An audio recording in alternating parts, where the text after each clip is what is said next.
بس ایک احسان ہے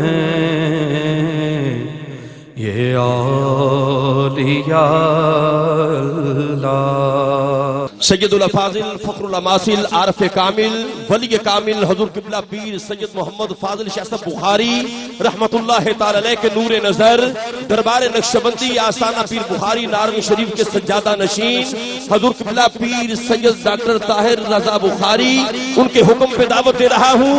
عالم اسلام کی عظیم علمی روحانی شخصیت مفکر اسلام مفسر قرآن حضور قبلہ حضرت علامہ پیر سید ریاض حسین شاہ صاحب قبلہ کا استقبال کریں، پتہ چلے کہ ہم آل سے پیار کرتے ہیں۔ نعرہ تکبیر، بولے بولے یہ صدائیں کام آئیں گی انشاءاللہ۔ نعرہ تکبیر، نعرہ رسالت، نعرہ رسالت، نعرہ حیدری۔ بھی ایسے نہیں شادی کو خوش کرنا ہے نا تو یہ نعرہ ایسا لگائے میرے شادی کی تھکاوٹ دور ہو جائے۔ ہاتھ اٹھائیں ذرا، نعرہ حیدری۔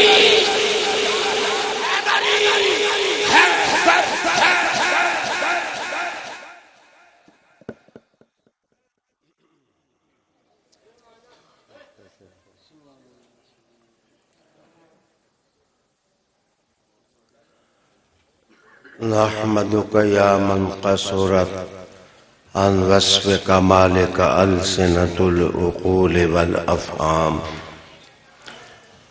ونصلی ونسلم علی حبیبہ وآلہ وصحبہ البررۃ الکرام، واشہد ان لا الہ الا اللہ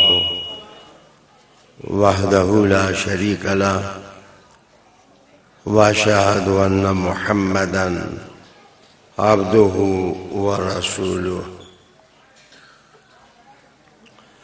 اما بعد فاعوذ باللہ من الشیطان الرجیم، بسم اللہ الرحمن الرحیم۔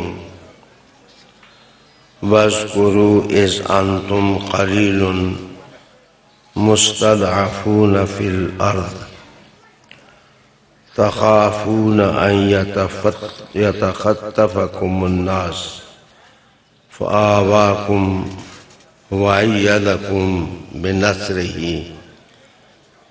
ورزقکم من الطیبات لعلکم تشکرون۔ صدق اللہ مولانا العظیم وبلغنا رسوله النبی الکریم، ونحن على ذلك من الشاہدین والشاکرین، والحمد للہ رب العالمین۔ درود شریف پڑھیں۔ اللہم صلی وسلم علی سیدنا ونبینا ومولانا محمد وعلی آل سیدنا ونبینا ومولانا محمد مبارک وسلم صلی علیہ۔ اللہ تعالیٰ کی حمد اور حضور صلی اللہ علیہ وآلہ وسلم اور آپ کے آل و اصحاب پر درود و سلام عرض کر لینے کے بعد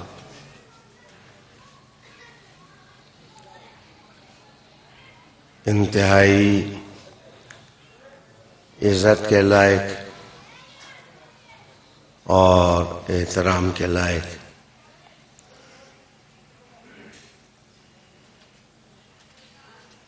بے محابہ محبتوں کے مرکز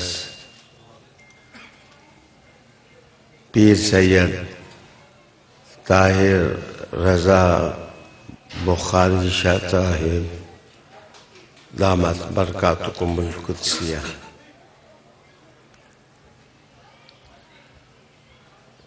سادات نارنگ شریف،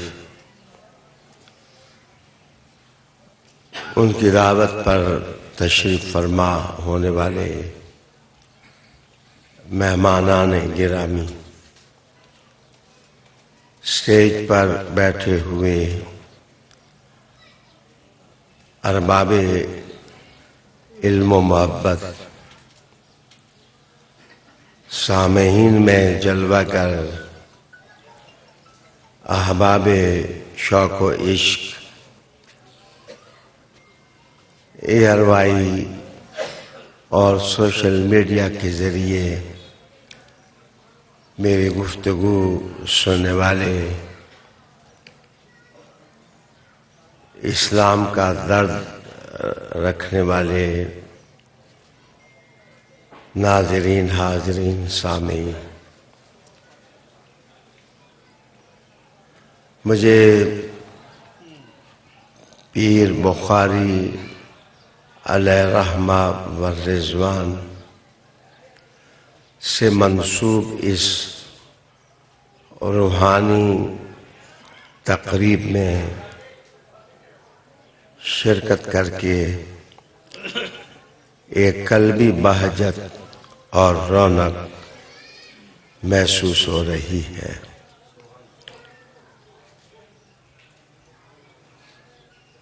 میں محسوس کرتا ہوں کہ اس اجتماع میں ایسے عظیم لوگ جلوہ فروز ہیں کہ مجھے ان کے اسماء ذاتی طور پر لے کر خراج محبت پیش کرنا تھا، لیکن بڑھاپے میں بیماریوں اور عوارض کی مشکلات کو ہر شخص سمجھ سکتا ہے۔ میں نے قرآن حکیم کی جو آیہ کریمہ پڑھی ہے وہ اسی خانوادے کی تعلیمات اور افکار کے حوالے سے پڑھی ہے۔ یہ خاندان امام نکی قدس سر العزیز کی اولاد امجاد میں سے ہے۔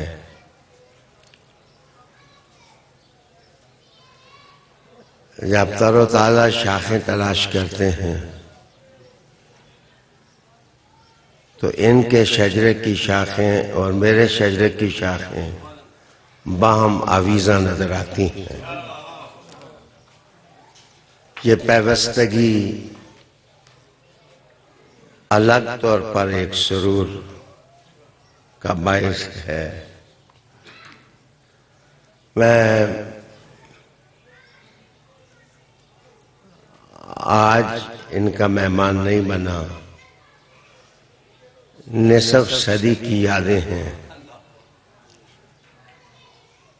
اور ان یادوں کی شاخوں پر پھول بھی ہیں اور کچھ ایسے پھول ہیں کہ جنہیں خاروں نے زخمی کیا تو ان زخموں میں بھی ہم شریک ہیں۔ تو یہ ساری باتیں تمہیدی تھیں۔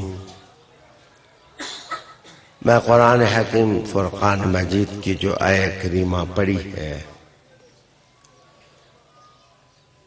اس کی طرف بڑھوں گا۔ سورہ انفال کی یہ آیہ مقدسہ ہے۔ اللہ رب العالمین نے ارشاد فرمایا ہے کہ وَاذْكُرُوا، تم سب یاد کرو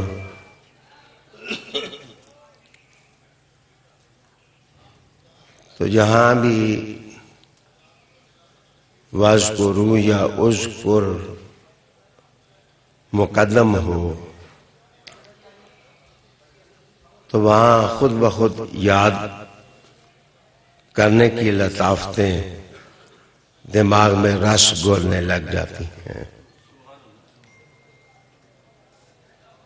وَاذْكُرُوا إِذْ أَنْتُمْ قَلِيلٌ،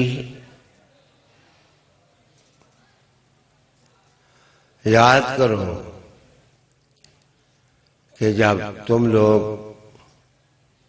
تھوڑے تھے، قلیل، تم لوگ تھوڑے تھے، مستضعفون فی الارض، زمین میں تم لوگ کمزور تھے۔ ضعیف سے ہے یہ لفظ، مستضعفون فی الارض،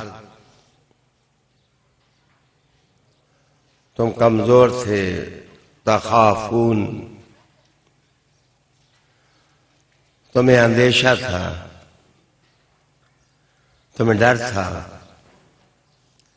ان یتخطفکم الناس،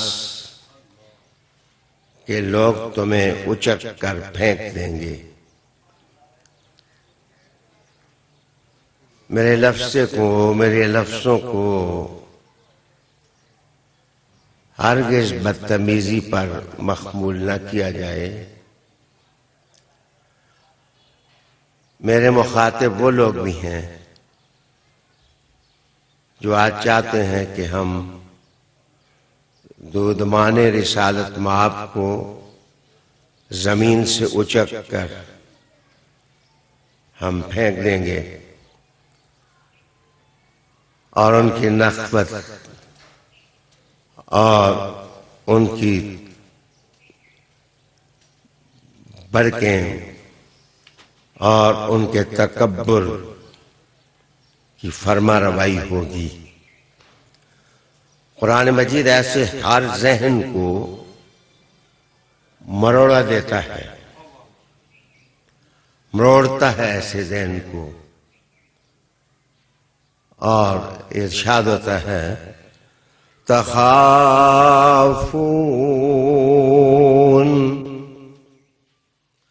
ان یتخطفکم الناس،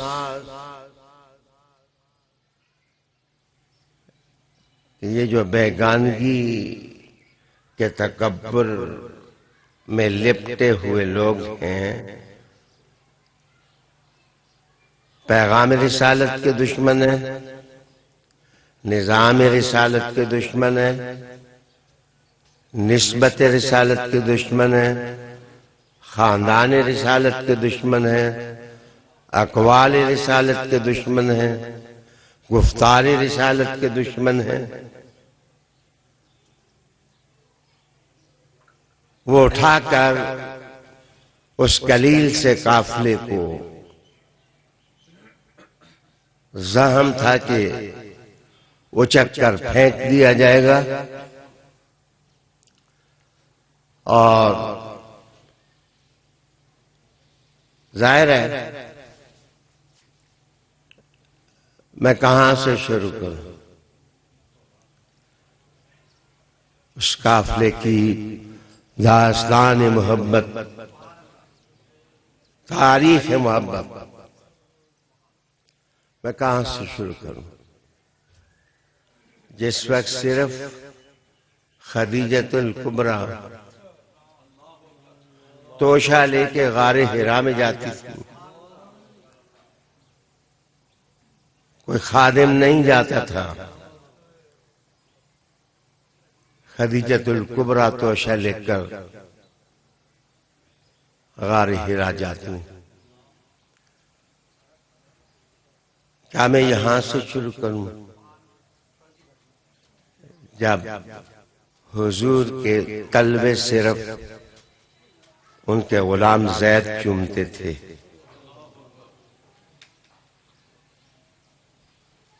کیا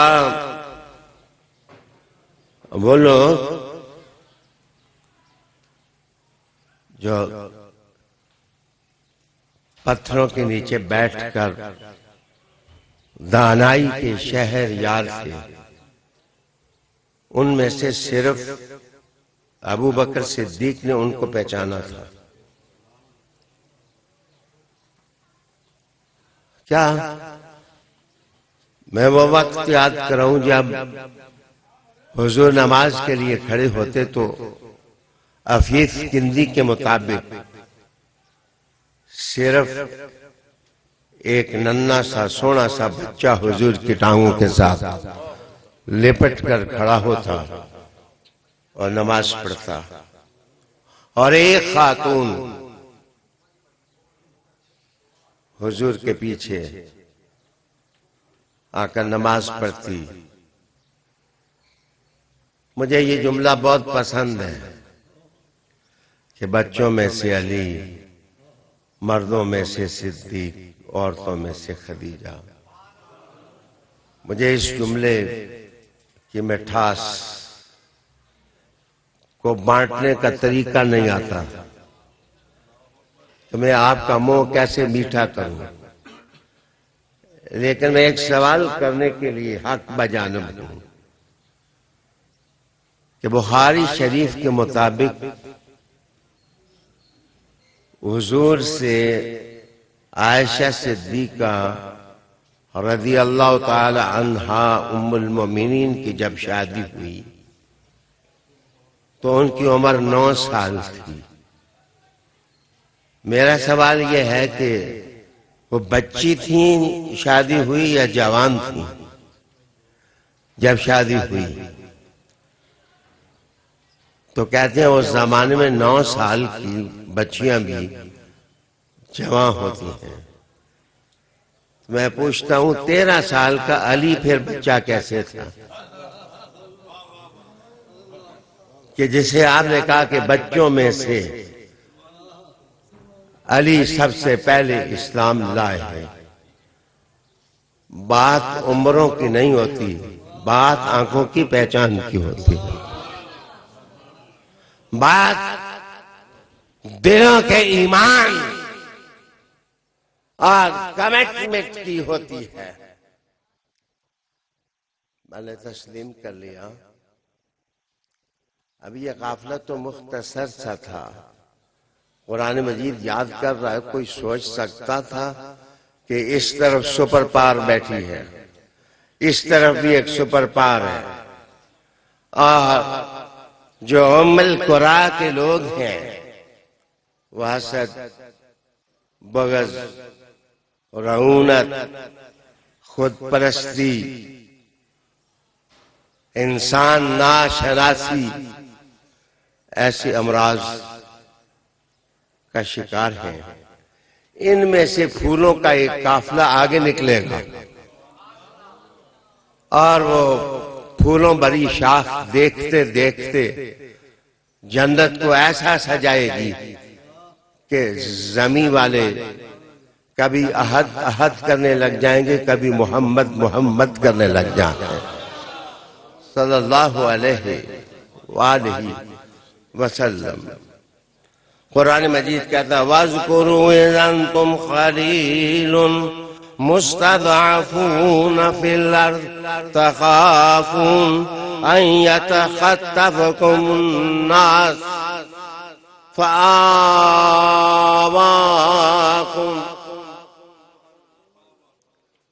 اللہ نے تمہیں پناہ دی، آواکم۔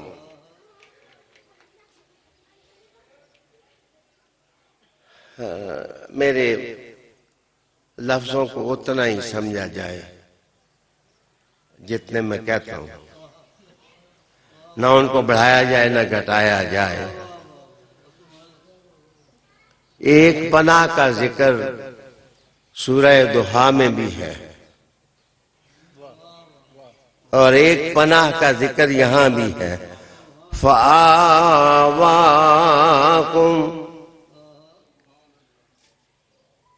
کہ اللہ نے تمہیں آماج کا رحمت و برکت کی نصیب کی۔ اگر تمہیں اللہ وہ آماجگاہ نصیب کرے تم الحمدللہ کہو، اگر وہی اللہ کسی کو حضور کی آماجگاہ بنا دے اور اس کو بھی اسی لفظ سے تعبیر کرے تو سوچ و فکر کی دعوت میرا کام ہے، بالوں کی کھال اتارنا میرا کام نہیں ہے۔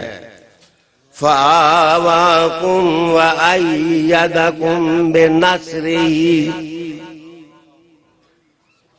اور اس نے مدد کی، اور اس نے مدد کی تمہاری اپنی خاص نصرت سے۔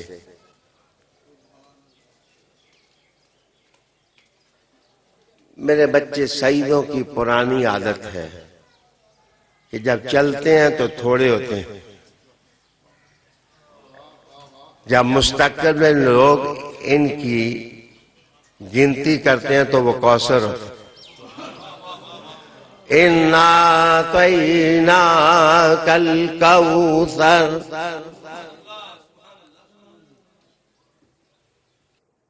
معاف کریے، قرآن مجید نے یہ بھی مخاطب کر کے کہا الہاکم التکاثر، تم تکاثر والے ہو، تم کثرت کے چکر میں پڑے ہوئے ہو، لاکھ سے 2 لاکھ سے 6 لاکھ، کروڑ سے 6 کروڑ۔ یاد رکھنا تکاثر والے اور ہیں، کوثر والے اور ہیں، تکاثر والے اور ہیں اور کوثر والے اور ہیں۔ اگر زمانے بھر کی دولت یزید کے پلے میں پڑی ہو تو وہ تکاثر والا ہے، اور اگر شہیدوں کے سر نیزوں پر اٹھائیں تو پھر بھی وہ کوثر والے ہیں۔ اِنَّا أَعْطَيْنَاكَ الْكَوْثَرَ،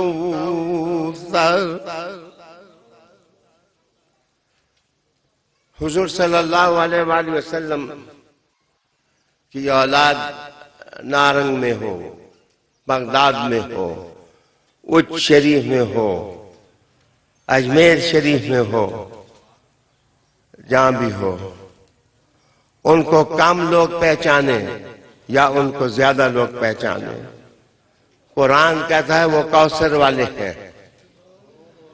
اِنَّا أَعْطَيْنَاكَ الْكَوْثَرَ،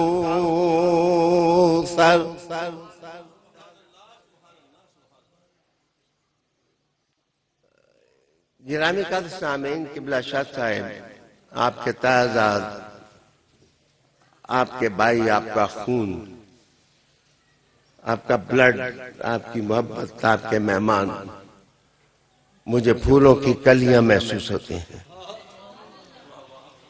میرے دل کے نہاں خانے سے ان کا احترام ابھرتا ہے۔ آپ کے بیٹے نے جس وقت خوشبو اور نور سے ملتی باتیں کی ہیں، میرا خون زیادہ ہو گیا، میرا خون بڑھ گیا ہے۔ قرآن مجید نے ایک بات کی، اس کو سمجھیں، اس کو ذہن میں اتاریں۔ وہ بات یہ تھی کہ اگر تم لوگ احساس نہیں کرو گے، تم لوگ اگر احساس نہیں کرو گے مقام خودی تمہارے اندر اگر اجاگر نہیں ہوگا تو آیت سنیے، إِلَّا تَفْعَلُوا تَكُنْ فِتْنَةٌ فِي الْأَرْضِ وَفَسَادٌ كَبِيرٌ۔ قرآن ہے، اگر ایک کام تم نہیں کرو گے، شاہ جی صاحبان آپ نہیں کریں گے، امت مسلمہ کے اراکین اگر آپ ایک کام نہیں کریں گے، اگر آپ اس کا احساس نہیں کریں گے، تَكُنْ فِتْنَةٌ فِي الْأَرْضِ، زمین میں فتنہ ہوگا۔ قرآن کہتا ہے زمین میں فتنہ ہوگا فتنہ وفساد کبیر، بہت بڑا فساد مچ جائے گا، بہت بڑا فساد مچ جائے گا۔ یہاں سے بات شروع کریں، احساس، بات کو آگے بڑھائیں، قافلہ چلا کیسے، اس پر شاخ دیکھیں، اس شاخ پر کون کون سے پھول نظر آئے، ان پھولوں کے ساتھ دیکھیں پھل کس کس کا تھا، مجھے بتائیں حوصلہ کہاں تھا، ہمت کہاں تھی؟ سو میں کہوں گا کوئی ناراض نہ ہو، یہ کیا وجہ ہے کہ جب حرم شریف کے اندر اوجڑی حضور کے سر، حضور کی پیٹھ پر ڈالی جائے نماز میں تم سے پوچھتا ہوں کتنے لوگ مسلمان ہو گئے تھے، لیکن جرأت نہیں تھی کہ کوئی آگے بڑھ کر اس تلی اوجڑی سلی اس کو ہٹا دے۔ کیا فطرت کی ضرورت تھی کہ زہرا پاک کی گھر سے آئیں؟ بخاری کی روایت ہے زہرا بطول آئیں اور آ کر کے اپنے بابا کی پیٹھ سے جس وقت اس اوجڑی کو ہٹایا تو ساتھ کہا کہ اس امت کا کیا حال ہوگا، اس امت کا کیا حال ہوگا۔ میں جیسے زنجیر کی کڑیاں ہوتی ہیں ایسے چلتا ہوں، اور مجھے آج یہ بھی احساس ہے کہ اے آر وائی کے مہربان بھی میرے ساتھ ہم سفر ہیں، تو میں لفظوں کو کبھی بھی فتنہ نہیں بننے دیتا، میں کوشش کرتا ہوں کہ فتنوں کو پھول بناؤں اور امت مسلمہ کی منزل جو ہے وہ اس کے سامنے روشن کروں۔ مجھے بتائیں احد تو بہت زمانے کے بعد کی بات ہے، تو میرا سوال یہ ہے کہ حضور کے زخم دھوئے کس نے تھے؟ کیا حرم میں بھی زہرا اور احد میں بھی زہرا؟ انہوں نے ہی زخم دھوئے۔ حقائق کو شاہ صاحب میں آپ سے پیار کر کے بات کرنا چاہتا ہوں، میں مفتی بن کے نہیں آیا، نہ ہی میں فتوے دیتا ہوں، نہ ہی میرے پاس کفر ساز ہونے کی مشین ہے کہ میں لوگوں کو اسلام کے دائرے سے نکالتا پھروں۔ میں اس ذہن کو اپیل کرنے والی بات کرتا ہوں، قاری محمد یونس صاحب اور محترم خلیل صاحب، آپ بھی میرے کرم فرما ہیں۔ حضور نے اسلام آخری وقت جناب ابو طالب کو پیش کیا، کلمہ پڑھیں، تو حضور تو رہتے ہی ابو طالب کے گھر، جب 10 سال پہلے اسلام آ چکا تھا، کیا زندگی میں کبھی نہیں کہا تھا کلمہ پڑھ؟ باقی ساروں کو تو کلمہ پڑھنے کا جناب کہتے رہے کہ کلمہ پڑھ، کلمہ پڑھ، کلمہ پڑھ، کلمہ پڑھ۔ جس کے گھر میں روٹی حضور کھاتے تھے اس کو نہ کہا تھا کلمہ پڑھ۔ میں صرف اتنا ہی کہوں گا کہ احادیث پڑھنے کے لیے نہیں ہوتی، احادیث پر کچھ سوچنا بھی پڑتا ہے، اور فکر انسان کو دریوزہ گر نہیں بناتی، فکر انسان کو بلندیوں کی طرف لے جاتی ہے۔ اور کسی حدیث کا معنی لینے کے لیے ایک ہی حدیث نہیں پڑھی جاتی، اس کے لیے سینکڑوں حدیث ساتھ رکھ کے پڑھی جاتی ہیں اور پھر فیصلہ کیا جاتا ہے۔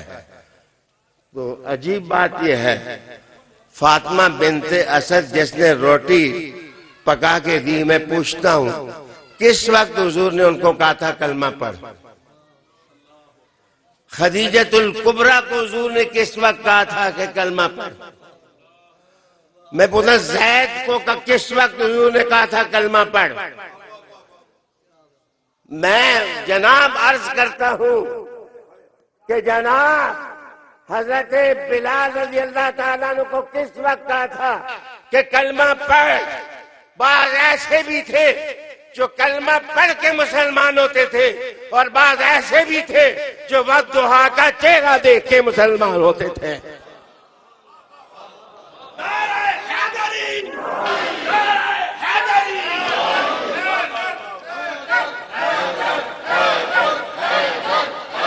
حیدر کا معنی ہوتا ہے شیر۔ اگر شیروں والا نعرہ نہیں لگانا تو نہ لگانے سے نہ لگانا اچھا ہے۔ پیڑا رونے سے چپ جنگی ہوتی ہے۔ اگر شیروں کی طرح لگا سکتے ہیں پھر کرو حیدر حیدر حیدر حیدر حیدر۔